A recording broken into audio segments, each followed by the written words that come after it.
Hi everyone, and welcome to Inside Bristol. I'm your host Sheridan Nichols, and I've got Brittany Fleener with me today from the Branch House Family Justice Center, and we're talking about a really neat training called the Safe Bar. Tell us a little bit about this. Yeah, so Safe Bar is actually a training initiative that was brought about by the Sexual Assault Center of Middle Tennessee.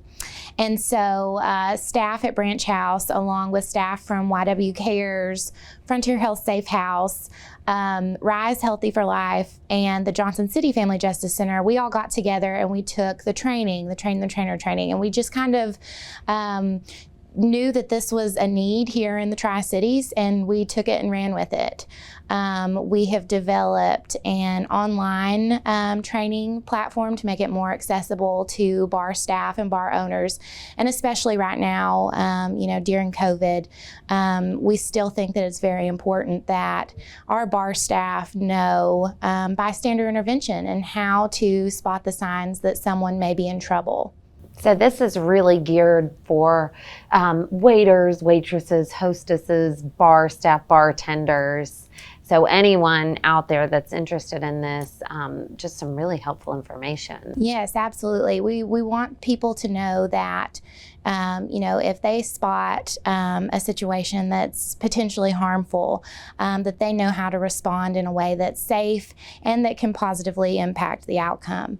And so, that's why we have Safe Bar, and we're really excited to get that out into the community. That's great. And I know that Brittany wants to share something else that's coming up. Yes. So October is Domestic Violence Awareness Month, and that is a huge month for us at Branch House.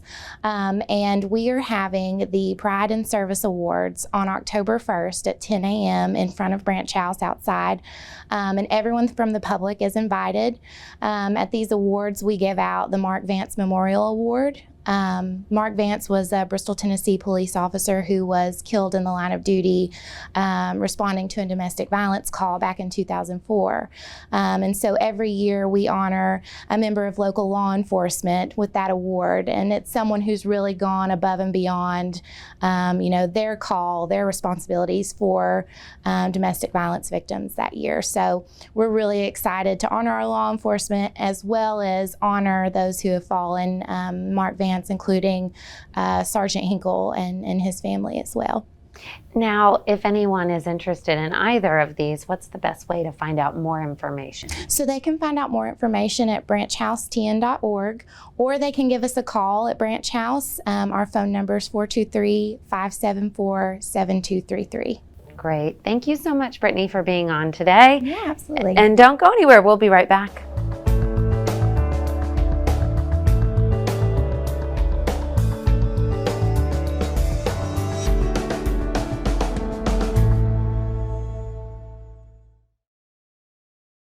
Hi everyone, I'm Sheridan Nichols and welcome back to the show. We've got our city spot, and today we've got Lance Jesse, and he is from the Steel Creek Nature Center, and he's going to tell us all about BioBlitz.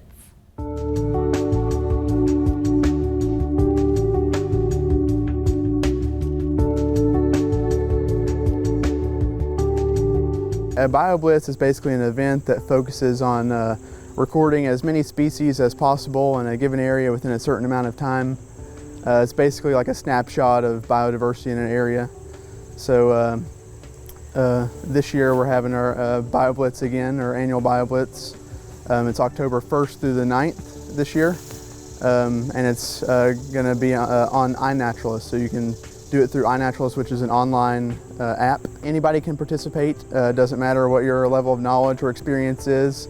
You don't have to know how to identify everything. Basically, all you need to do is take a photograph and post it on iNaturalist, and then that's it. That's as simple as that. Any record of any species is always nice to have for any park or area specifically. But for this BioBlitz data, we can usually, if we have a lot of participants, we can usually get a whole lot of species recorded in a short period of time, which we can't do with just a couple people. So this is a good time to get a lot of data in a short period of time. And we'll use this data for various things, for conservation purposes. If we uncover some rare or uncommon species, we might need to conserve its habitat, or If we just have a certain number of species in a certain area, we'll know how to better regulate the land and the park. I will point out that it's not park specific, it is all of Sullivan County for this BioBlitz, but we encourage you to come to the park to make your observations if you can. But if you live in Sullivan County, you can participate in your own backyard, so that's a good thing about it too. The information is available to anyone who's on iNaturalist, but here at the park we've specifically created the project so myself and the Nature Center manager Jeremy have access to a little bit more data than a regular person would. So we have access to a little bit more, which is good for us. This is a great thing for kids to do. You don't have to know how to identify things, so you can just take a picture of an animal or plant you find interesting, and you can post it on the website. You don't have to post it as a specific species. You can just post it as plant or animal if you wanted to, and someone will come along and help you identify it for you.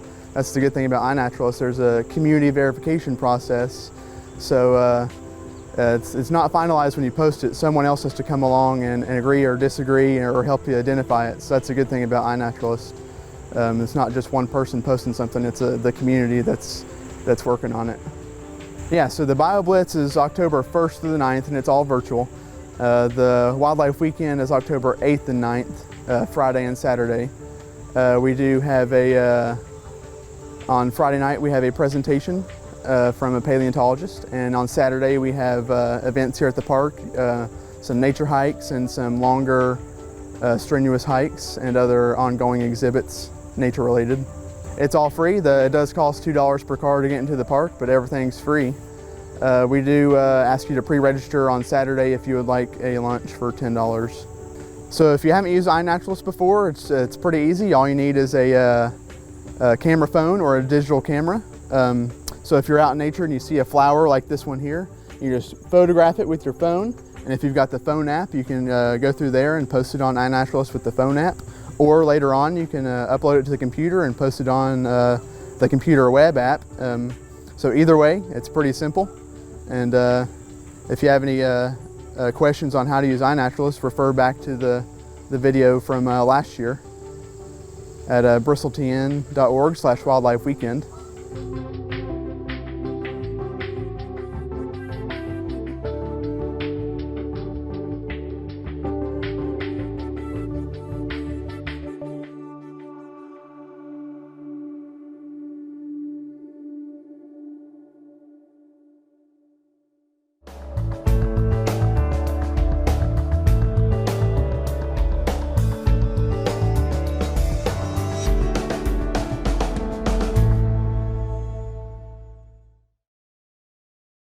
Hi everyone, and welcome back to Inside Bristol. I'm your host Sheridan Nichols, and I've got Samuel Jones with me today from Bristol Promise, and also Assistant Chief David McGlamory, and they are going to talk to us about car seats and child passenger safety week. Yeah, this is definitely important, and I know, especially if you're a first-time parent, these things can be completely overwhelming on how to install them and make sure that your child is safe, and just also keeping up with the rules, because sometimes the guidelines change and sometimes we need to update these seats. You know, they'll go out of they go out of expiration. I think it's about, it varies from manufacturer. I mean, there's one manufacturer, I think it's 8 years, but it's a really expensive car seat, and I think this one, I forgot when how many years is on it. Typically 5 to 6 years. Okay. Most of the time also the expirations are on the seats. Yeah. Or one of the most important things you can do is keep the owner's manual to the seat, because that's going to give you a lot of vital information on installation and the expiration dates. So what is some of the issues then that you'd like to talk about during this week that are really important for all of us to know? Well, we don't want people picking up a seat off the side of the road. They need to know the history of the seat before they go.